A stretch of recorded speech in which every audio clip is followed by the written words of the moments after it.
नमस्कार, नेपाल टाइम्समा स्वागत छ।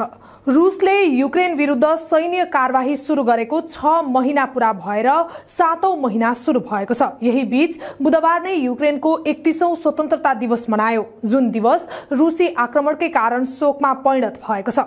रुसी आक्रमणमा 25 जना भन्दा बढी सर्वसाधारणको मृत्यु भएको छ भने 50 जना भन्दा बढी घाइते भएका छन्। रुसले अझै पनि यसभन्दा खतरनाक आक्रमण गर्न सक्ने आशंका पश्चिमले गरेको छ। त्यसैले मध्य नजर गर्दै युक्रेनको राजधानी किएभ स्थित अमेरिकी दूतावासले युक्रेनमा रहेका सबै अमेरिकी नागरिकलाई तत्कालै देश छाडेर सुरक्षित स्थानतर्फ जान निर्देशन दिएको छ।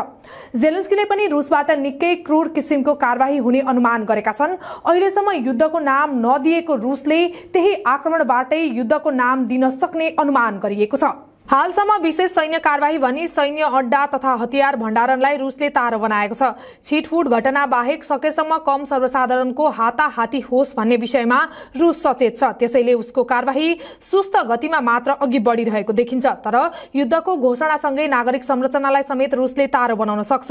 हुन त रुसको प्रत्येक आक्रमणलाई युक्रेनले अहिले पनि नागरिक संरचनामाथिको प्रहारका रूपमा चित्रण गर्दै आएको छ। तर युक्रेनी सेनाले डोनबासमा रहेका नागरिक आवास क्षेत्रमा लगातार रहेको आक्रमण, जापोरोजियाको आणविक भट्टीमाथि प्रहार तथा मस्कोमा राष्ट्रवादी पत्रकार दारिया डुगिनाको हत्यापछि रुसको धैर्यको बाँध भत्किन थालेको रुसी विश्लेषकहरूले बताएका छन्। आक्रमणको निर्णय लिने युक्रेनी अधिकारीहरूको विरुद्ध कारबाही गर्न रुस सरकारलाई व्यापक आग्रह पनि उनीहरूले गरेका छन्। 6 महिना अघि फेब्रुअरी 24 को एका बिहानै रुसका राष्ट्रपति भ्लादिमिर पुटिनले युक्रेन विरुद्ध सैन्य कारबाही आरम्भ गरिएको घोषणा गरेका थिए। यसलाई युद्ध नभनी सैन्य कारबाहीको नाम दिएर यसमार्फत युक्रेनको असैनिकरण तथा नाजी विहीनीकरण गर्ने उद्देश्य रुसले लिएको पुटिनले स्पष्ट पारेका थिए। त्यससँगै रुसले रुसी भाषीहरूको बाहुल्य रहेको डोनबास क्षेत्रलाई युक्रेनको दमनबाट मुक्त गर्ने उद्देश्य रहेको पनि बताएका थिए। डोनबास क्षेत्रका स्वघोषित डोनेट्स्क र लुहान्स्क गणतन्त्रलाई पुटिनले स्वतन्त्र राष्ट्रको मान्यता समेत दिएका छन्। रुससँग कुनै पनि हालतमा सम्झौता नगर्ने पश्चिमाले जेलेन्स्कीलाई दबाब दिएपछि उनले इस्तानबुलमा आफ्ना प्रतिनिधिहरूले गरेका वाचा समेत फिर्ता लिए। इस्तानबुलका वार्ताले सकारात्मक सन्देश दिए लगतै बेलायतका प्रधानमन्त्री बोरिस जोन्सनले जेलेन्स्कीलाई फोन गरेका थिए अनि त्यसको एक सातापछि आफै किएभ पुगेका थिए। सैन्य कारबाही सुरु गर्नुअघि लामो समयसम्म रुसी सैनिकहरू युक्रेनसँग सिमाना जोडिएको रुसी भूमिमा तैनात थिए। अमेरिकाले युक्रेनमाथि रुसको आक्रमण कुनै पनि बेला हुन सक्ने भनी लगातार चेतावनी दिइरहेको थियो। तर जेलेन्स्कीले अमेरिकाको चेतावनीलाई गम्भीरतापूर्वक लिएनन्। युक्रेन सरकारलाई रुस शर्त मान्नका लागि बाध्य बनाउन सेनाले किएभको घेराबन्दी गरेको थियो। युक्रेनी सेना डोनबासबाट हट्नुपर्ने, क्राइमियालाई रुसको एक हिस्साका रूपमा युक्रेनले मान्यता दिनुपर्ने र नेटोसँग जोडिने सबै योजना खारेज गर्नुपर्ने रुसको शर्त थियो। किएभमा दबाब दिएसँगै पूर्वी तथा दक्षिणी युक्रेनमा रुसले भयानक आक्रमण जारी राख्दा युक्रेन सरकार रुससँग वार्ता गर्न तयार पनि भएको थियो। कैयौं चरणको वार्तापछि टर्कीको इस्तानबुलमा मार्च महिनाको अन्त्यमा भएको वार्तामा युक्रेनले रुसका शर्तहरू मान्ने संकेत दिएको थियो।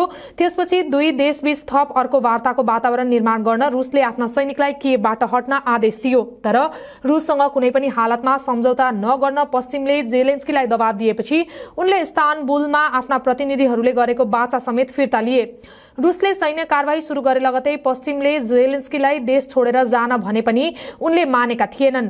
तर रुसको सैन्य कारबाही सुस्त गतिमा अघि बढेपछि पुटिन अपेक्षा गरे जति शक्तिशाली रहेछन् र उनलाई युक्रेन युद्ध मार्फत कस्न सकिन्छ भन्ने सोच पश्चिमाहरूमा पलाएको रुसी विश्लेषकहरूको भनाइ छ। युक्रेनले आफ्ना कति सैनिक हाताहात भएको यकिन विवरण सार्वजनिक नगरे पनि लिक भएका दस्तावेज हेर्दा जुलाई 1 सम्म 76,640 युक्रेनी सैनिकको मृत्यु भइसकेको छ। आजको मितिसम्म आइपुग्दा त्यो संख्या 1 लाख नागिसकेको हुनुपर्छ। पश्चिमले दिएको हिमार्स, जेभलिन, स्टिंगर र विभिन्न किसिमको ड्रोनले समेत रुसलाई कब्जा गरेको ठाउँबाट पछि हटाउन सकेको छैन।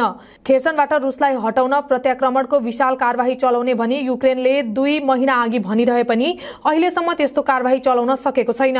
स्नेक आइल्यान्डबाट भने युक्रेनले रुसी सैनिकहरूलाई पलायन हुन बाध्य बनाएको छ। तर त्यहाँ पनि युक्रेनी सैनिक आफै बस्न सकेका छैनन्। रुसी सेनाले घेराबन्दीको नीति अपनाउँदै युक्रेनी सेनालाई सर्वसाधारणको बस्ती भएको ठाउँबाट हटाउँदै निर्जन स्थानमा ल्याउने अनि आर्टिलरीबाट व्यापक आक्रमण गर्दै आएको छ। अब जाडो महिना सुरु हुने भएपछि युक्रेन आत्तिएको छ भने आफूलाई फाइदा हुन सक्ने आंकलन रुसले गरेको छ। कारण युक्रेन र समग्र युरोपलाई न्यानोबाट वञ्चित गर्ने क्षमता रुससँग छ। रुसले अब नियन्त्रणमा रहेका युक्रेनी भूभागलाई आफूमा मिसाउन सक्छ।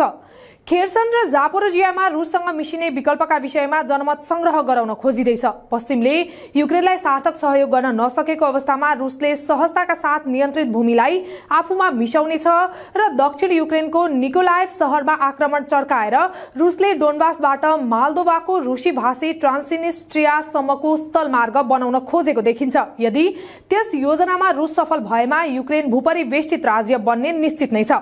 सो परिस्थिति आउन नदिनका लागि पश्चिमले कूटनीतिक पहल मार्फत युद्ध अन्तको दिशा अघि बढाउनु पर्ने हो। तर उनीहरूले पछिल्लो समय युक्रेनमा बढाउँदै लगेको हतियारले युद्ध लम्ब्याइरहन चाहेको स्पष्ट रूपमा देखिँदै आएको छ। यस्तो अवस्थामा युक्रेन युद्ध कहिले अनि कसरी अन्त्य हुन्छ भनेर अनुमान गर्न कठिन छ।